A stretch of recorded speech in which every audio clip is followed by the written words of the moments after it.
Dave, thanks for joining us. First interview since the end of last season. Good summer, first of all? Um, yeah, I suppose a good summer on the back of disappointment, but regardless of what happens the previous season, you have to move on really, really quickly to the next one. It's good to be able to get away and, like I say, have a bit of switch off time, but quickly revert to getting back into the swing of things as quickly as possible. So we'll start by congratulating you on your new deal, signing for another 3 years here. Was that an easy decision in the end? Yeah, of course it was. I'm still remain really, really ambitious, but I feel that I'm in a good place at the moment to keep learning, keep developing, and alongside that have the opportunity to have success because of the way that the football club's run, because of the investment that's already been made and the ambition of people above me. So, easy decision, and hopefully continue with the journey that's been ongoing since I got here nearly 4 years ago. And how much have you enjoyed it? Because as you say, coming up to 4 years now, I think it's only Ben and Ethan that are still here, that were here prior to your appointment. So it is very much a team and a project, I suppose, now that's been built in your image. Yeah, and that was always going to be the case. A club that's so forwardly ambitious, there's going to be lots and lots of change over a short period of time, and that probably brings up more debate than anything really. We have to make decisions. The club's gone from I suppose through a different phase around the necessity to get promoted and the need to get promoted in order to start the academy up and move things forward, to now still a great desire to get promoted, but more around asset value and increasing value of players, and hence why I knew that this summer, probably regardless of what happened at the end of last season, was probably going to be a little bit outwardly a little bit of turmoil, because players might have moved on. There might have been quite a lot of movement in terms of players coming in or going out, but inwardly quite relaxed around what we're doing, and I think that'll be an ever-changing light of the club really. When you spoke after the playoff game against Leyton Orient, everything was understandably quite raw at the time, but I think even then there was an acceptance that when you look back on the season as a whole, there'd be so much to be proud of. A third place finish, 87 points, and probably a sense that you just didn't get what you deserved right at the end. No, listen, over the course of the season, I'm again, like it or not, I'm a believer of that the teams that go up deserve to go up, and whether that's on a given day, which when the playoffs come around that's the case, or whether it's over the course of 46 games. You can look at statistics and we can take positives from those statistics to say we were the second best team in terms of all of the data that you need to provide evidence going forward, if you like, but that makes no difference. We finished third and then we didn't get promoted in the playoffs, which was always going to leave some disappointment, even though we probably overachieved where we thought we were going to be.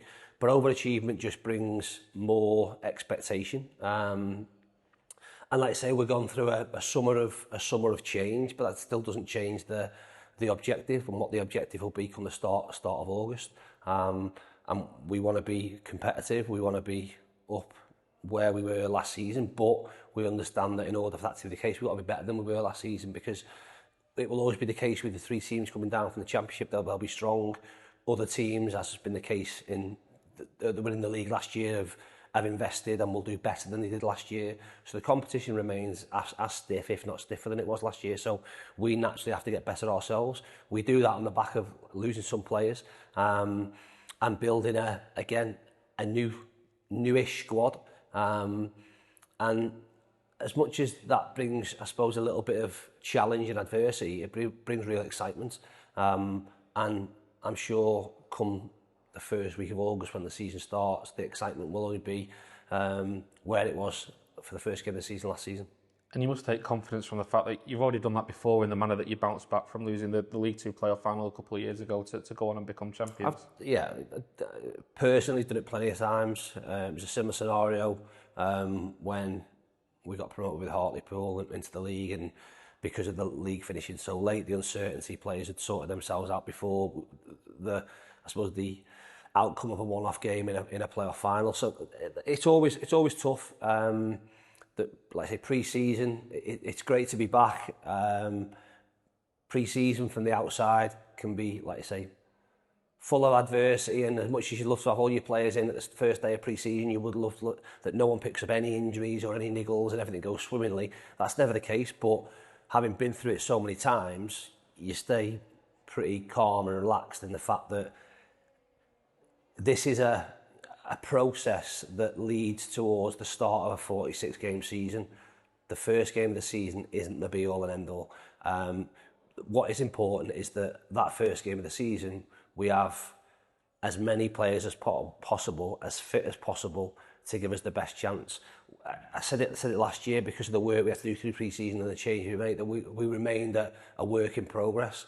And I feel that we were pretty consistent over the course of the season, and thought we would improve. We improved in some aspects, but to be fair to the players, we remain pretty steady right the way through. There can be an argument that say we got stronger towards the back end because we overcome some adversity when we conceded first goals and got ourselves back into the games, and we had a really good run at the back end of the season to allow us to finish in third place, and that will be the same this year. You always want to start well because the calendar's front loaded with league matches in the first few months, and hopefully that will be the case. Moving on to transfers and touching on outgoings, as you've already mentioned, I suppose, as was the case last season, really, some players that have played a big part in previous seasons have moved on, the likes of Will, Macca and Norley, all released. Difficult decisions, but I guess there's that side of it where you have to be ruthless in order to progress. Yeah, with the three that you've just mentioned, all very, very different scenarios, and the unfortunate situation is that probably if we'd have got promoted and been in the Championship, it might have been different decisions, but we have, believe it or not, we have budgets that we have to work to, and in some conversations, where players were and where the club were so far apart, it wasn't worth having a conversation. But with every single one of them players, they go with all our best regards and on really good terms. Obviously, Macca's here this week. We've seen him already. Spoken and had contact with Will. Nigel Clough obviously phoned me on Norley, and I can't be any more complimentary about what they brought to our squad and our team. Likewise with players that we offered contracts to that have moved on elsewhere. I think that has to be a sign of success from us and from our football club, that pretty much all the players that have moved over the last few years have all gone on and got really good contracts at other clubs, and some earning a lot more money. Again, that can only be testament to what we've done as a team, as a group, as a club, to allow and give players a platform to go and perform, and whether they better themselves financially, better themselves level-wise. So yeah, there's always going to be change. There's always going to be some upset around players you lose. You'd like to have continuity, but the end of the season brings an opportunity to freshen things up. And the hardest ones are always going to be the ones that are out of contract, because you have more freedom over them, I suppose. Whereas the ones that are maybe in contract have got a little more, I suppose, choice themselves around what they want to do. And whilst those departures were maybe more club decisions, maybe the other three in terms of Ibi, Fraser and Tanto, maybe a little bit less so in terms of their departures? Listen, we obviously in Ibi and Fraser's situation, they were made offers. Again, testament to how they've done over the past few years for us. They got better offers from elsewhere, and like I say, we have a budget that we have to be realistic about where we are. So quite within their rights. Again, they don't go on bad terms in any way, stretch or form. I spoke to both of them, knew exactly where they were up to. They're difficult decisions to make because they've enjoyed their time here, but again, you have to make them calls within your life, and they did that. Tanto is a slightly different one. Obviously, the club will have a valuation of all players, and there was an early bid from Charlton that was far below where what we wanted for Tanto, and we thought that was the end of it. To be fair, they became really aggressive around their approach and up the bid, and obviously there's been some speculation around Millwall having a sell-on. We knew that we needed to, regardless of that sell-on, the club needed to make a certain amount of money out of that transfer to allow us to go and get a replacement. If that hadn't have been the case, then it wouldn't have happened. And I think, listen, if you're going to have someone to make a transfer, probably the one in my way that you'd want to make a transfer would be Tanto, because if we'd have said that wasn't happening, he wouldn't have batted an eyelid. Listen, he's back home. He's moved back home to live with his mum 20 minutes from where Charlton is. It's great for him. We're obviously all delighted. He's been with us 2.5 years and done brilliant, and got to move to a higher division. So we couldn't be happier. But if that hadn't have happened and we hadn't have got the offer and the money in that we felt was value for Tanto, then he'd have still been here and he'd been quite happy and he'd performed in the way that he has done with a smile on his face over the past 2.5 years. He hasn't. He's moved on. The money we brought in allowed us to look and select someone that we thought was of a similar profile, a younger profile, but still one that would penetrate and run in behind. We didn't think, because of us not getting promoted, that we'd be able to get Malik, but again, that conspired that we could. So he comes into the building, and like I say, one that we've spoken about being probably one of the most exciting projects in the EFL. Someone who we think can improve, we think can develop, will undoubtedly improve us, we think, and is a huge asset that we all feel and he feels can play higher. Hopefully that's with us, sorry. But if it's not, and he outperforms the club, if you like, in terms of moving forward and offers coming for him next summer, the summer after, then that's the situation we find ourselves in, the decision that we've made in order to allow us to trade with really good young players within the squad.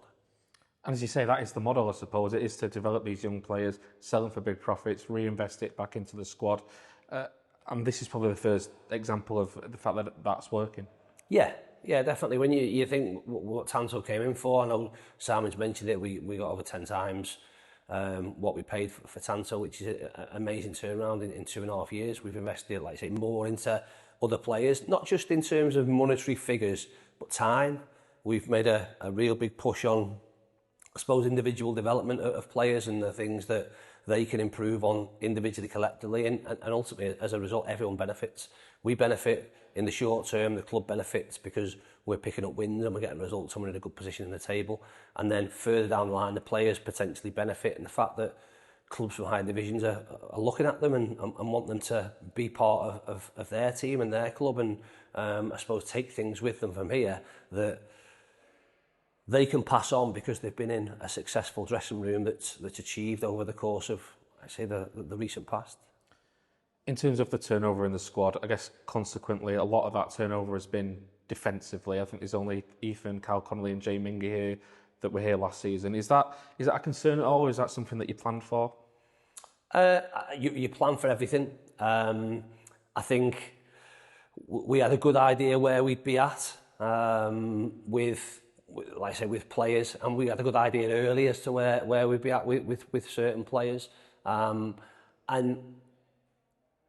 we knew there'd be change, but there was change last year. I suppose the difference a little bit this year, we've brought some players in.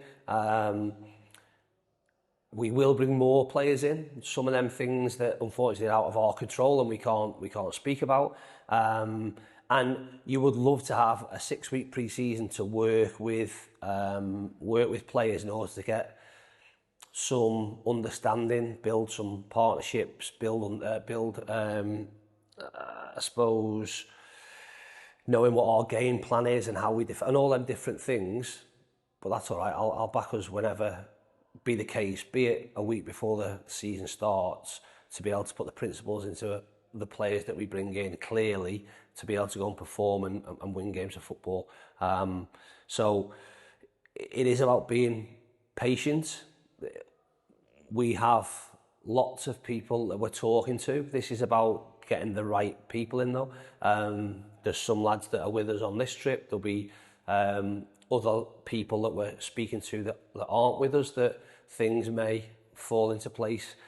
Time periods are difficult to judge because, as with everything, things are a little bit outside of our control, because most of the players that you want to bring in are other clubs. And even then, there'll be some that are free agents that are assessing where their options are at. So I'm comfortable with where we're at. Pre-season, let's say, is it's great because you're back in for the first time and everything's fresh and there's a new group, but it can be frustrating. Hence why this year, I mean, you look at it now where we are, you come over here with 23 outfield players, and within a few days you're struggling to potentially field 2 10s in a game on Saturday, because people pick things up. It's the nature of pre-season. So things can look very fragmented and become frustrating. As a young coach, I've been ripping my hair out. Experience tells me that'll be the case, and regardless of what happens in our pre-season games between now and the Bolton game, it'll have no bearing on what that game looks like. It's completely different. I suppose hence a little bit why we're not playing a million pre-season games this year. I think we'll get more benefit from what we do on the training pitch and being able to work for solid weeks and not have to recover when lads have played a 60-minute or a 30-minute here and there. The aim of having the group together for longer periods, I think, will serve us well over the course of the season. As of today, do you have a rough idea of how many players you would like to add to the squad between now and the end of the transfer window? Tough, because, as I say, that there are certain circumstances that are, without going into, I can't go into detail, but a little bit unknown as to where we're at currently, and that's something that, again, that's outside of our control. We've always worked, I suppose, numbers-wise. Squad number, we can have, I think, 23, not including goalkeepers and under 21 players. There'll be quite significant movement between now and the start of the season. How many that is, I don't know, because it's easy for me to say, there'll be another 4 coming in, and within me saying that, we could then have 3 of our players have offers and leave elsewhere. Then all of a sudden the 4 becomes 7, and that changes things. So I can't put a significant number on it, but there are still plenty to come in. We hope it's sooner rather than later, but I'm certainly not panicking as to when that might be. Let's talk about the ones that are here then. Start with Joseph coming in from Doncaster, which on a free transfer looks a smart piece of business. It's a brilliant piece of business, and unfortunately, Joseph's still carrying the injury from last year, but I'll be honest, if that hadn't been the case, I don't think we'd have got him. So he's doing well. He's hopefully will be joining in with the group next week. The aim for him has always been working back from that first game of the season and try and get him ready for that. He was doing his rehab, obviously, because he was still contract with Doncaster. He was doing his rehab with them. He's a little bit behind where we hoped he would be, but what we don't want to do is have any setbacks. So he's trained and concentrated on his rehab. He's obviously out here with us, and we want to get him fit as quickly as possible. We think he'd be a really, really good addition in terms of the profile that we want and how we want to go about it. A brilliant age, good experience. Like I say, his profile will suit us, but more than anything, an unbelievable individual, human being. Great lad, great guy. Will fit in our group brilliantly. And already has made a really big impact on that front. Wing-back was obviously a top priority this summer after the departures that you had. Tails coming from Peterborough. What will he bring to that role? Again, really good experience, really good quality. Obviously, with what's happened with Ryan over the last few years, we made a decision collectively that it would be important for him to get. He's got a year left, Ryan, after this year, so important for us really to get a year's worth of football into him. He's had a real stop-start time from his injury, really, from after that. So bringing Teo in when we knew he was available, especially on a free, his profile is absolutely bang on what we're looking for from that position. He's got really good experience for someone who is at a good age, I think 20 to 26. and will add to the group, not just on the pitch, off the pitch as well. He's already showed what qualities he has. I'm looking forward to him getting embedded and I suppose showing our supporters what he can do. And just on Malik, who you've already touched on, but obviously a big investment from Mark and the club. How excited are you to work with a player that's clearly got such a high ceiling? Yeah, that's always exciting, especially at the top end of the pitch with what we've, I suppose, done a little bit with like Louis and Jack. Obviously had an impact at the back end of the season, so did Fevs. So to have Malik with us and build on what he did last year, I think he had over 20 goal involvements. It is all about numbers when you're at the top end of the pitch. He played 57 games, so showed the robustness about himself. I think he missed the last game of the season. So again, needs to get him up to speed. He's missed a little bit, but is out here with us, is training. He will be a huge asset for not just in the short term, but the football club. In transition and also in structured play, can play anywhere across the front. We think he will, and he think, well, his dad thinks that he'll develop into somebody that can play as a 9. At the moment, he's played from the left or more central, but he can do any of those positions across the front, if you like. I suppose our plan is to not have him as much in those wide slots, is to have him, like similarly with Louis, have him a slot in or 2 slots in order to add to the goals that he did get last year, and that will only, like I say, benefit everybody. And just finally coming back to the here and now, pre-season underway out in Pinatar again. First friendly on Saturday. How are preparations going so far? No, I'm only joking. No, listen, it's great to be out here, but it's always tough. As much as the on-pitch stuff is good and the weather again has been really warm. We did a double yesterday. We'll do a double today. There'll be a day off tomorrow, and we'll do a single going into the game. It's not really about the game. It's about the week leading up to the game. And if we had a choice, we'd probably not play the game. We play the game because loads of our supporters come out here and want to see new players and things. That's why we play the game, and we're looking forward to that. But it's the stuff that goes on the training pitch, the stuff that goes on around here, the integration of new players and younger players to mix with the senior ones and understand how it's done. That will have bigger benefits during the season, not solely on what happens on Saturday. It's about getting people through. Like I say, we've picked up little niggles, and we've got some tired bodies, and you're playing competitive, so they do tackle each other, and as much as you might not want it, they do kick each other, which sometimes can result in injuries. But we've enjoyed the trip so far. We'll enjoy the rest of the week. We'll enjoy the game on Saturday, get back and then focus on what next week looks like in the lead up to the Everton fixture behind closed doors on next weekend. Appreciate your time, Dave. Thank you. Welcome. Cheers. Thank you.